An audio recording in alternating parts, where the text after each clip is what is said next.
So tell me about this other song here you sent me. Let me pull it up here. Oh, yeah. So this is Stan Getz, who is, I mean, gosh, what can I say about Stan Getz? I love Stan Getz. Like I've listened to a lot of different music and a lot of different saxophone players. I mean, I listen to all instruments. Yeah.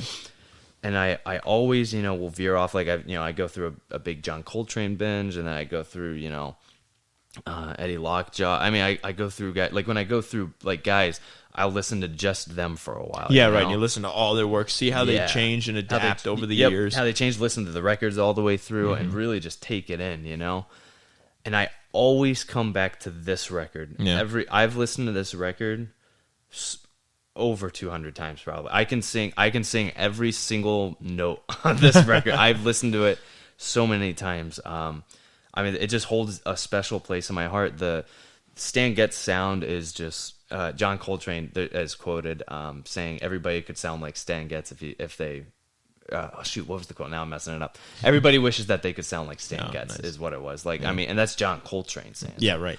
I mean, like Stan Getz was just, his sound is so beautiful and pure, but his lyricism and melodicism is.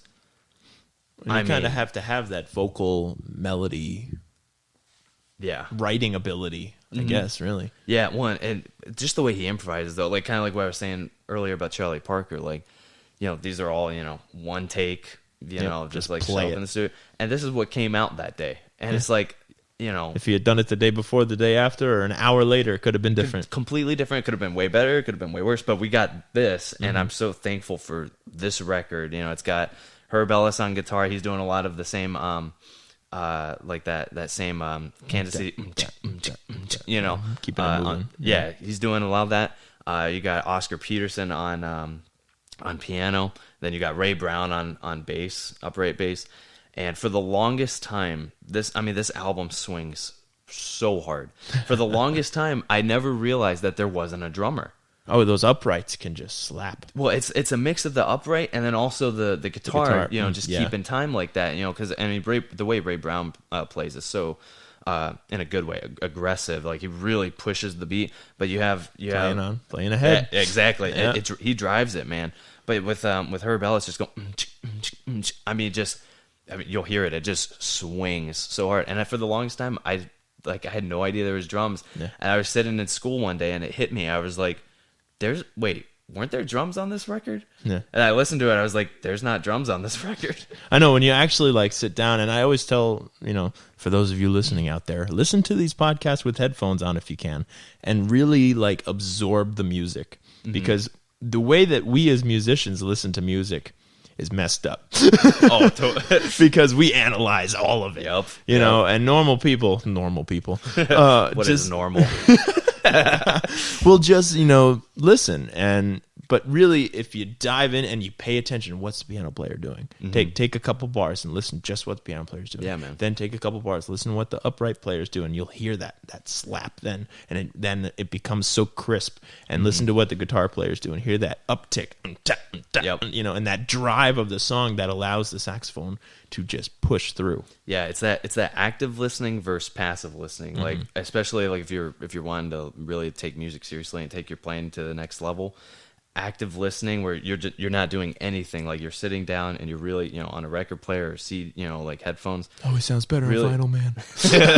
I knew you were gonna say it. You saw my record collection. Oh heck yeah, man. But just really taking it in, and when you actively listen and then you repeat the songs, you learn something new every single time. You hear something new you didn't hear the millionth time before. Yeah, man. Like I said, I've played this record probably over 200 times all the way through. Not exaggerate. I exaggerate a lot. I am not exaggerating when I say that. And this record, I still find stuff that affects me differently, that inspires me in different ways, or something I just didn't know. I was like, I didn't know Oscar Peterson did that right there. And then you pause, you go, let me see how I can do that. Exactly. Yeah. And then I fail, and then I keep trying until I do it. Yeah. Yep. Thank God for rewind buttons. Oh yeah. Oh, yeah. Well, ladies and gentlemen, Stan Getz and the Oscar Peterson Trio with I Want to Be Happy.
Fantastic.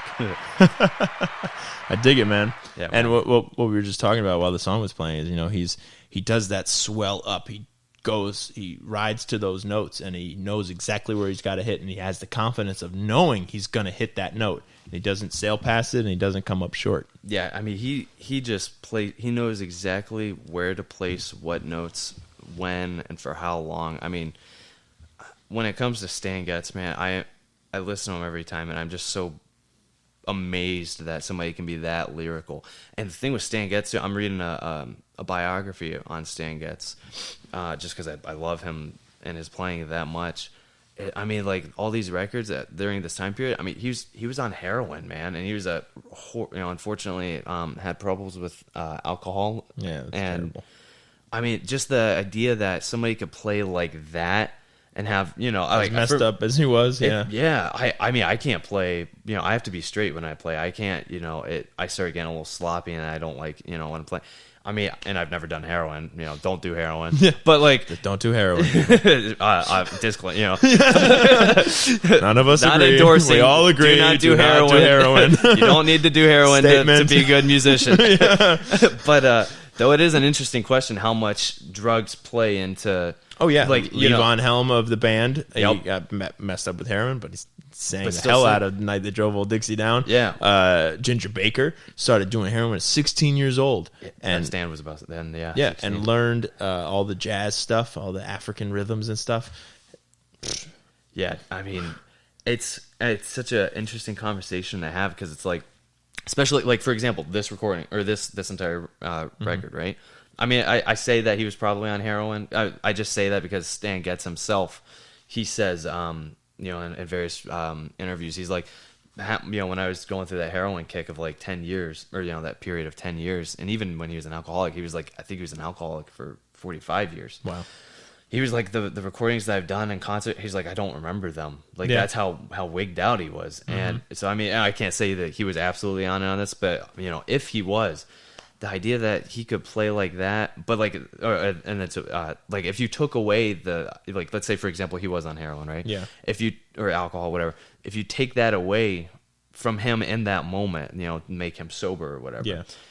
You know, what would this record look like? What would, you know, would it be this? It would obviously be That's the different, but question, how yeah. different? And that's something I'm always thinking about. It Well, fascinates and that's me. like with, what's his name from the Eagles, the guitar player, one of the guitar players. You won't get help from me from that, I man. know. Thanks. Joe Walsh. Joe Walsh. You know, he would talk about, he was strung out all the time because he had intense stage fright. Mm-hmm. And he didn't think he was going to play as well. And he didn't want to be in front of that audience because he was so terrified. Yeah. And he didn't realize till after he got sober, he didn't need that. Yeah. You know, and he sounded just as great.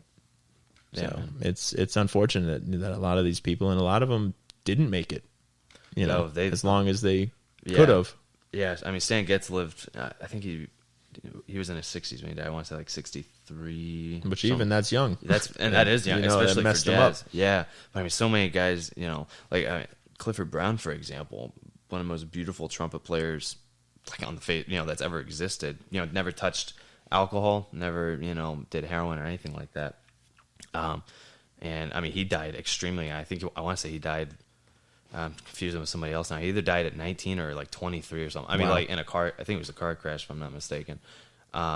Just horrible. But I mean, you know, what can you do?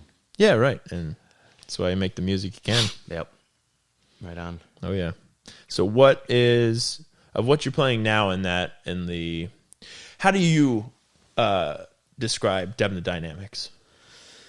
Oh man, I mean we do a lot of everything really good. Like we do a lot of. I mean, we do a lot of like top 40 songs. We do a lot of, you know, blues. We do a lot of dance music. Music. I mean, it's, you know, we like to do what people like to hear. You know, right. That's why. And you're the same way. That's why we get a lot of people coming out to see us. You know, I've always said we're like my band and Deb the Dynamics are like the top two bands in the area here. Oh, yeah, and it's, you know, it's an honor to, like I said earlier, to you know, be a part of that band. I love the band, and you know, it's a lot of fun. I have nothing but good things to say about the band. But it's a hard thing to describe because we do so many different things. You do. You know? And I do the same thing. And what I tell people, I played yesterday and at the time of recording this, and people ask me, so what's in your set for next set? I said, I have no idea. Yeah, if we say the same thing. I have no idea. Clue. You have to read the audience, and you just have to pull them out as you do it. Yep, 100. Even the festival. You know, I used to really plan out festival sets or like special events and whatnot, and you can't do that because let's say I play Imbasciani, which is the comedy club here in Port Charlotte, and you know, they bill it as Mike Imbasciani's Blues Rockers, blues and classic rock, blues music. You know, and I go, all right, I'm going to put together an hour and a half of blues music.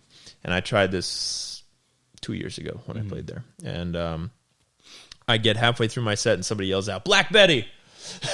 And I go, well, there's my audience. Right. You know, they came to see my show, which is everything. And you have to adapt. And I don't care. I love blues music. That's what I play. It's what I'm really good at playing. Yeah. I cannot listen to 4 hours of it. Really? I can't. I have to have that diversity. Yeah. I love Simon and Garfunkel.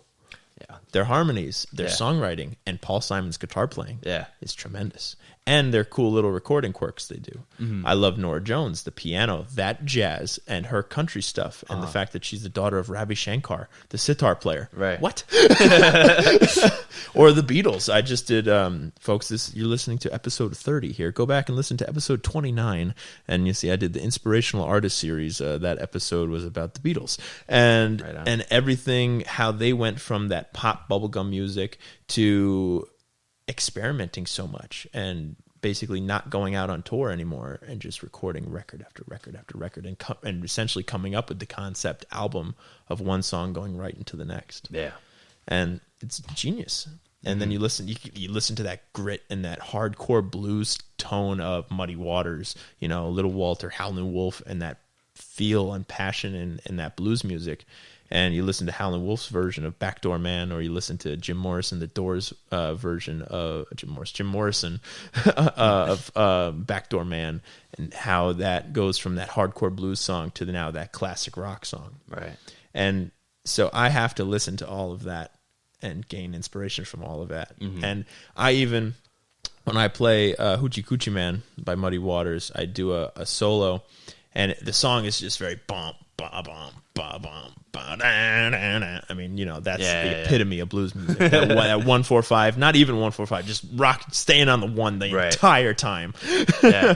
And I throw in a bit of inspiration from metal music, where it's that boom, boom, boom, you know, when I do a solo of just getting that low end and nasty guitar tone that most people might not throw into a blues song, but you take inspiration from everywhere. Right. Yeah.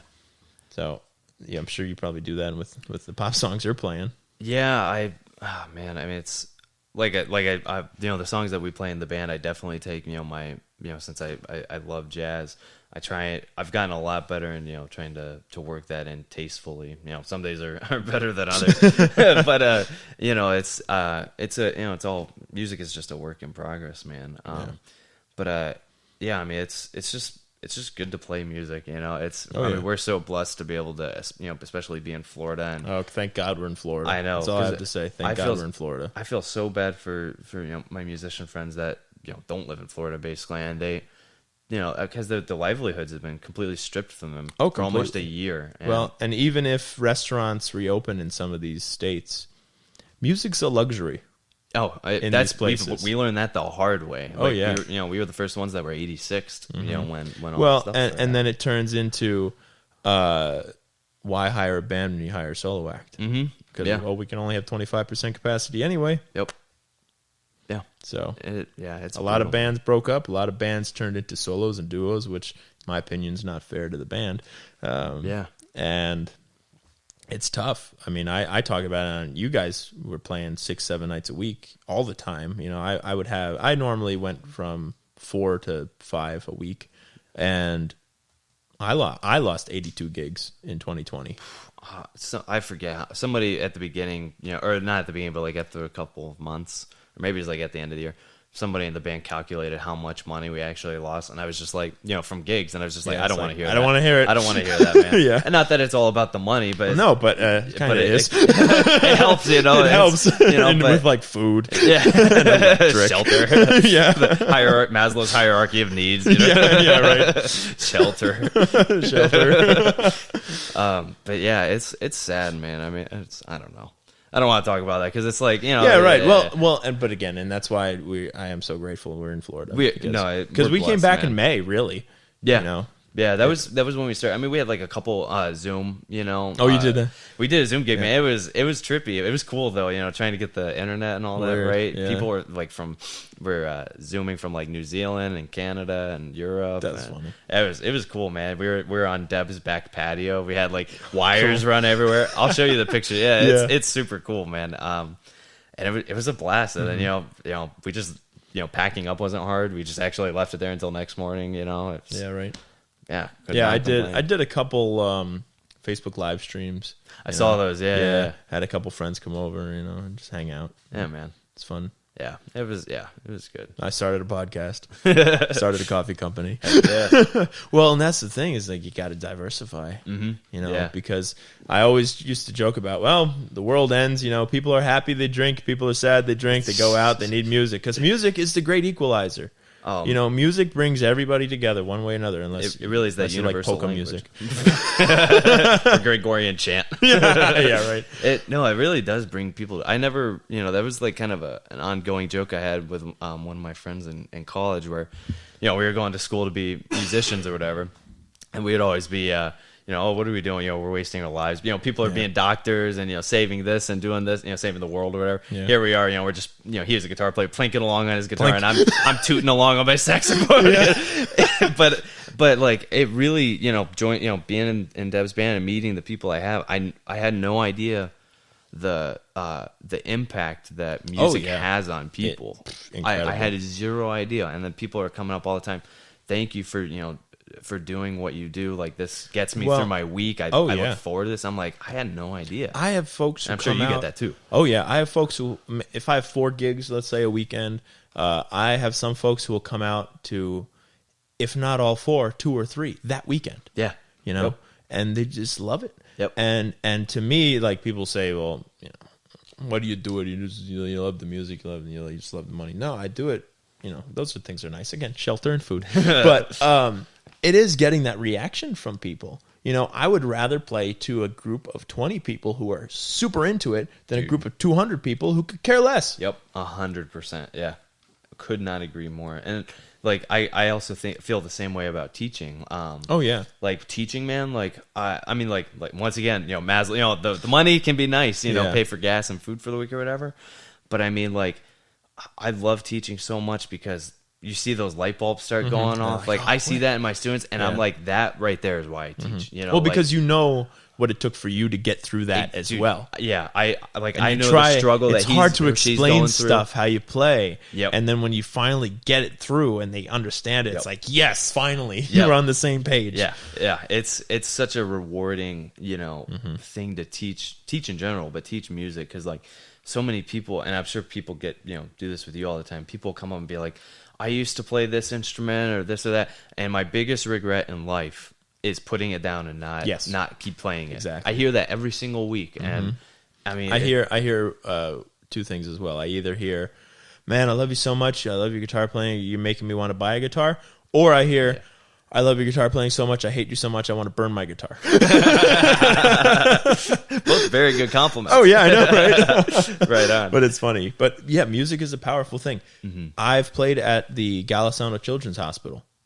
Where's that at? In Fort Myers. It's attached to Health Park there. Okay, yeah. And these poor little kids who have cancer and walking around with their IV tree, and they set me up in a little room, and I play some acoustic guitar for an hour for them. They, at first, and they just sit there, and they're just slowly walking, hanging out, and then you can see them like perk up, and that's how powerful music can be. Yeah, and you can't even put words to that feeling that that you can do that for somebody, especially somebody who's in such a unfortunate situation. Like, I mean, that's so sad, but you can kind of give them that escape from. Exactly. And that's what music's supposed to be. Yep. Whether you are the person in the band, Yep. who we all have our problems. We all have the stuff we're dealing with in our life. Yep. And the idea for us is, as musicians, when we are on stage, we are literally on a pedestal, if it's a nice place and they have a stage. Otherwise, we're level. Yeah, but we're there. People are looking at us. And, it's our job to let people forget about the problems that they have. And so we have to do that ourselves when we play. Yeah. And that can be hard for some people sometimes, but I struggle that with should that be the a whole lot reason sometimes. why you're playing. Yeah, it's hard to, as a musician, some days you just have a bad day and you're just like, it's... And the load-in sucks, or it's raining, and you get a bad parking spot. It takes forever, Yeah, sometimes you just got that gray cloud over you.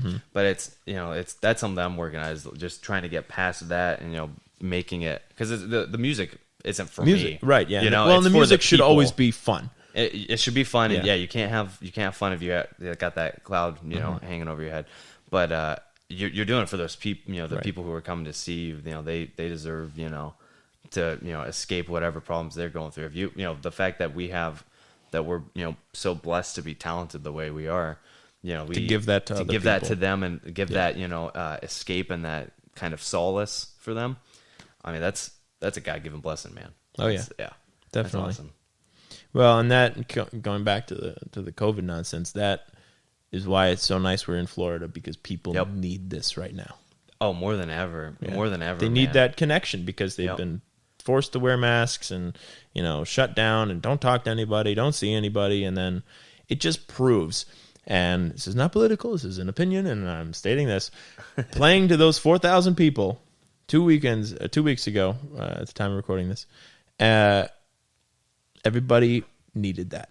Oh, absolutely. We needed it as musicians playing. Yep. And the people needed it because they could finally go out and do something. That was the first festival in Punta Gorda all year. Yep. Those people absolutely needed it. Like I said, people came up to me, people came up to you.